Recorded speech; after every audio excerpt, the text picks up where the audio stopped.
کیا بتاؤں مقام زینب کا، کیا بتاؤں مقام زینب کا، اس میں اعظم ہے نام زینب. Salute to Bibi Zainab Salamullah Alaiha, daughter of Bibi Fatima Salamullah Alaiha and Ali alayhi salam.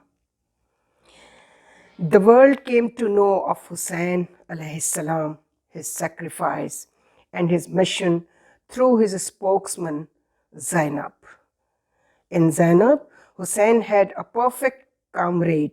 It was Zainab who established Hussein's ideals, drenched with his blood, forging a new bond between the brave and the conscious of all races and all nations. It was Zainab who exposed the evil deed of criminals like Ibn Ziyad, Shimr, and Yazid with courage and fearless. Had it not been for Zainab, the message of Karbala and Islam itself would have been wiped away by the evil design of politics and agreed. Zainab endured physical pain and mental torture with unforeseen fortitude and was a constant source of strength and secure to everyone around her. Every time there is a call for prayer from any mosque anywhere in the world, the Muslims should remember this unparalleled woman and bow down in gratitude. This is Rabindranath Tagore.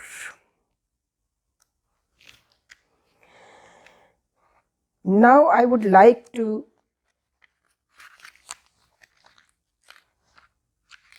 introduce so many Islam's writers, particularly the Elizabeth Blackwell, the first woman in the US to become a physician, said, "For what is done or learned by one class of women becomes, by virtue of their common womanhood, the property of all women.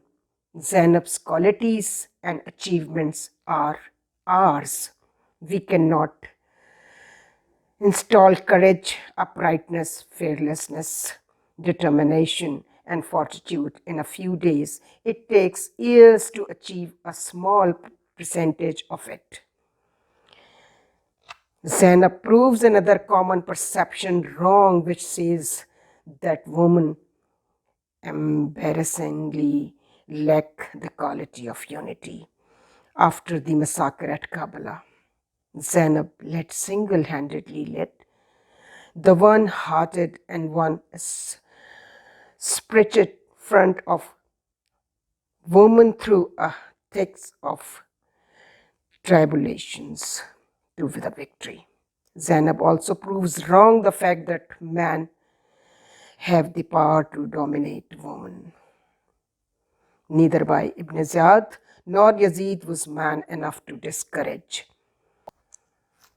Ali Shariati says today women are in need of a spiritual cohesion with soul, minds, and physics endowed by the shifting sense of unreliable trends of modern culture. Now more than ever, women need one another. It is such a shame that women are underestimated and misunderstood. My dear Nazreen, The Essential Woman is a name of a book written by Anita Roy, who was a Hindu lady and converted Muslim just because of Bibi Zainab Salamullah Alaiha. And she explored her, the brave and the first woman orator of Islam. And she was Bibi Zainab Salamullah Alaiha, her mentor, her ideal. She says, the Anita Roy, I have been asked to introduce The Essential Woman with some information about how I came to write this book. She says in her book, every author is at some point asked, where did you get the ideas for this book?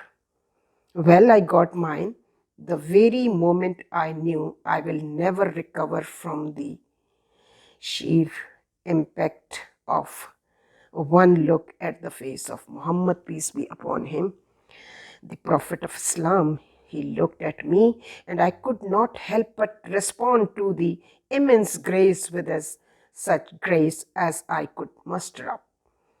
He came to me on more than a few occasions and even spoke to me, and in every single of these visitations and many others, in which his household members too have visited me, my soul has experienced a deluge of light. These singularly powerful images of embodied peace and commitment are the source of my ideas.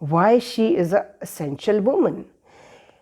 Essential Woman is a book of Anita Roy, who converted from Hindu to Muslim. Another British writer, David Matthews, she came to Karachi, and in Nipa I attended the lecture of David Matthews. Zia Muhyiddin was the conductor of this program. He also said that somebody in India is writing a book. There is a woman, I think. So let her complete this book. I'm sure that book will explore a Muslim woman amongst these so-called women rights and human rights preachers in subcontinent, unfortunately.